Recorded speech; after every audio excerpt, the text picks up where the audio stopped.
The month of May has come to an end, and it is time for yet another edition of the monthly recap.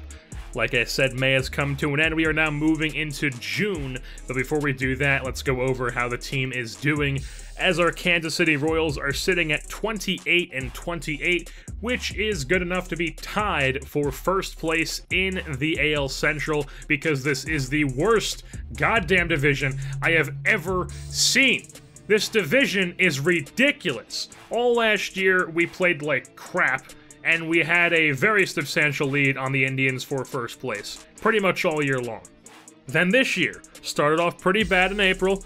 May didn't start off the greatest. We didn't even play the greatest in May, but apparently good enough to be in first place, tied with the Tigers, who are also exactly 500 at 29-29. And then Cleveland and Minnesota are right behind us, only 2.5 games back, and they're both multiple games under 500. This division is absolutely awful. Just like it is in real life so far this year. It's not good, and I don't see it changing anytime soon. This might be like this for the entire series. I really hope it's not, but I mean, Jesus. Can we get some competition going on here, some good teams? But now moving on to the league leaders, we have Travis Jankowski, who is the fourth outfielder, does not play every day, but somehow he is third in the American League in stolen bases. So apparently whenever he is playing, and I guess he's getting a decent amount of time because he is the fourth outfielder, so I guess he is getting a decent amount of playing time, but whenever he does play, he takes advantage of it, and he swipes those bags with 15 on the year so far. Danny Duffy, a 2.72 ERA, is 7th in the American League. His 74 strikeouts is 5th, and then he has a sub-1 whip at .98, which is 3rd, and then he's got a 2.1 WAR, which is 4th in the American League. Mike Moustakas also doing quite well. His 964 OPS is top 10 in the American League, at 9th to be exact. And then his 2.9 WAR, wins above replacement, is 4th in the American League. So we've got the 4th best WAR for pitcher and also hitter in the American League. Moving on to the statistics for just the rest of our players. Obviously, you already saw Moustakas. After him, there is Whit Merrifield, who is getting off to a much better start than he was last year, like I keep mentioning. A 0.65 OPS with 6 home runs. Ramon Torres is now our leadoff guy, now that Craig Gentry is on the DL, on the 60-day DL with that fractured shin, which we will get into a bit later in the episode. He has a 306 average with a 370 OBP, which is a 798 OPS, which is pretty darn good for Torres. Jorge Soler, a 761 OPS with 9 home runs. Definitely needs to improve the OBP because it's only sitting at 307 right now. Bonifacio in the same boat as Soler. They're both hitting for power, but they're not getting on base as often as you would like to see. Bonifacio only with a 308 OBP. I'm confident they're going to turn it around. We're not going to give up on these guys. These guys are the future of our... They are the middle of our order currently, and they're the future of our team, essentially. The centerpiece of the order, so we can't really give up on these guys. We're not going to trade these guys because they have a bad month or they get off to a decent... Their first 2 months, they don't have the greatest OBP. Hunter Dozier is a guy who I'm also not going to give up on, but it's definitely saddening, depressing to see what he's doing. He's putting up quite a decent power numbers. He's second on our team in home runs with 10 on the year, and he has a 666 OPS. Not the best OPS. He's basically just hitting home runs. He's not really doing anything else for us. I'm confident that it will turn into stuff as he progresses through the season. Hopefully he will be able to pick that average up and that OBP up a bit. I don't expect this guy to be a 400 OBP player. I would 320, I would say, is his max like OBP you'd expect from him. He's not going to get on base a lot. His discipline's not that high, and his vision is also not high at all. So you can't expect the guy not to strike out a lot because that's what he's doing. Through 2 months in the season, 196 at bats, he has 67 strikeouts, which is quite a lot. He could probably strike out 200 times in a season, but I mean, if he gives us like 30, 40 home runs in a season, I mean, I'd take that. He's not the centerpiece of our order, but if he gives us 40 home runs in a season, 30 home runs in a season, I mean, that's pretty good for Hunter Dozier, especially in his first full Major League season. Now taking a look at my least favorite player in this entire series, Salvador Perez with his sub-600 OPS at 589. He's got an OPS of essentially a National League pitcher. Not very good. 6 home runs. Just he's probably going to get traded this offseason. Let's just throw that out there now. Let's not beat around the bush. He's probably getting traded in the offseason. Rafael Montero, taking a look at some of the relievers now, has a 4.15 ERA. He's got 42 strikeouts and 30 1/3 innings pitched. So he's striking out a ton of people. Just needs to move that ERA down a bit. Stop walking a bit too many people. He'll be fine. He's just out there.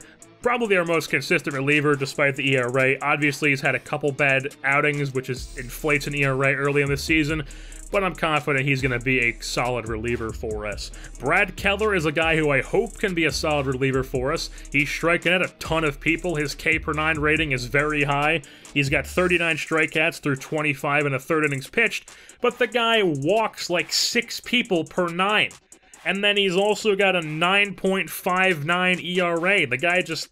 What? What the hell, man? Just learn that you can obviously strike out people, but just learn not to walk people, and don't give up so many runs. It's not that difficult. Well, it actually is difficult, but come on, man. I need you to be productive. And like I mentioned earlier in the episode, and you saw in the last episode against the Tigers, Craig Gentry did fracture his shin in the month of May, right before the Detroit Tigers series against the Oakland A's. And he's out for 1 to 2 months. He's on the 60-day DL. Khalil Lee, this wasn't the most ideal circumstances I wanted to bring him up to the major leagues. I didn't really have any other options because Khalil Lee, he's only got 14 at-bats so far, so you're going to see his stats right now and be like, oh, God, he's awful. Well, he's got 14 at-bats. Let the guy settle in. He's 20 years old, whoever old he is, in the major leagues, getting called up middle of the season. I'm not going to give up on the guy because he's not batting well through 14 at-bats. But he's basically only going to be up while Craig Gentry is on the DL. So once Gentry does come back, because he's not a season-ending injury, Lee will be probably sent down to AAA rather than AA, and then Gentry will be back in center field. But as of right now, Lee is our center fielder, and I decided to call him up straight from AA because there really are only other options in AAA were either Tyler Collins, who was our 4th outfielder last year, but he's not really a center fielder. Obviously, I could have put Jankowski as the everyday center fielder and then had Collins as the 4th outfielder, but Tyler Collins wasn't really performing well in AAA, so I decided not to call him up. Billy Burns, I mean, just look at that. The guy's hitting under the Mendoza line, way under the Mendoza line in AAA. He's not getting called to play center field or be the 4th outfielder. Vince Falvey, obviously a guy who's raking in AAA. He's hitting .309 with 11 home runs. But he's not a guy who's going to play center field either. And he's also not going to be the 4th outfielder because he can't really field. And I don't want that bat on the bench as a 4th outfielder. I'm just going to let him down in AAA to continue destroying AAA this season and possibly be our DH next year, depending on what we do with Tommy Joseph. Which, moving on, segue into Tommy Joseph. Joe Mauer, he's getting DFA'd. 640 OPS, not the worst OPS. He's got 189 at-bats. I haven't really liked what I've seen from him so far. I personally cannot hit with him in-game for whatever reason it may be. Joe Mauer, it was an interesting idea, just didn't really work out, so he's getting DFA'd and released. Joe Mauer, no longer a member of our organization. He's not being sent into AAA. He's just being released. And Tommy Joseph, getting called up from AAA. He is absolutely destroying AAA, too. He's hitting .335. He's got 13 home runs and driven in 45 runs and 230 at-bats with AAA Omaha. So Tommy Joseph definitely proving that he can hit. That's what the guy does. He can mash. That's what he's been doing in AAA the entire time for us in this series. And he's going to be called up to be our DH. You're looking at his attributes right now. The guy's definitely a professional hitter. So he's going to be our DH because obviously, as you see as an attributes, he can't really play first base. And Hunter Dozier is now going to be our first base. Dozier was the DH. Now he's shifting over to first base. Tommy Joseph being the DH. And now taking a look at a couple guys in the minor league system, Jurickson Profar. Like I said, in the first month, if Brock Holt continues to play poorly, then Jurickson Profar will come up to be our utility guy. But Brock Holt is playing quite well now for us as our utility guy coming onto the bench. So Jurickson Profar just still doing his thing down there in AAA, still doing quite well. It's pretty much determined at this point, though. He's going to be our utility guy coming off the bench in 2020 in Season 3. I can't talk. Let's also take a look at Foster Griffin, who is a guy who I did a prospect profile on last season. He's doing quite well in Double-A this year, a 1.83 ERA, 73 2/3 innings pitched so far. Quite well for Foster Griffin. He's the left-hander. I would say he's probably going to be our 5th starter next year. I want to have a younger direction and have a lot more like minor leaguers coming up through our system, be in our rotation and our bullpen and our lineups next year, rather than going out and signing people as stopgaps. I want next year to be the year where a lot of guys come into our lineups and just take over at certain positions. Foster Griffin is one of those guys who I'm looking at. Another guy is a left-hander, Eric Skoglund. Griffin's also lefty, but Eric Skoglund, he's not quite the youngest. I believe he's like 26. He's going to be probably 27 next year, I think. But he's got a 2.24 ERA and 68 1/3 innings pitched in Triple-A. The guy's doing pretty darn well. He's a lefty. You can never have too many lefties, especially guys who are going to be pitch well as lefties. He's not going to overpower anybody with his stuff.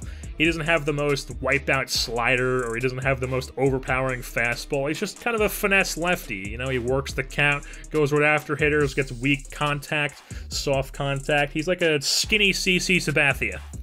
He's a guy who could also compete for a rotation spot for us next year, or he could be in the bullpen as like a lefty, because I don't think Fernando Abad is going to be back as a lefty next year. Jose Torres will, but I don't know about Abad, and I like to have more than one lefty in our pen next year. But with that being said, that is going to wrap things up here for this edition of the Kansas City Royals monthly recap. We have finished the month of May, now moving into the month of June. I've been your host, Jerseyborn, and I'm saying goodbye.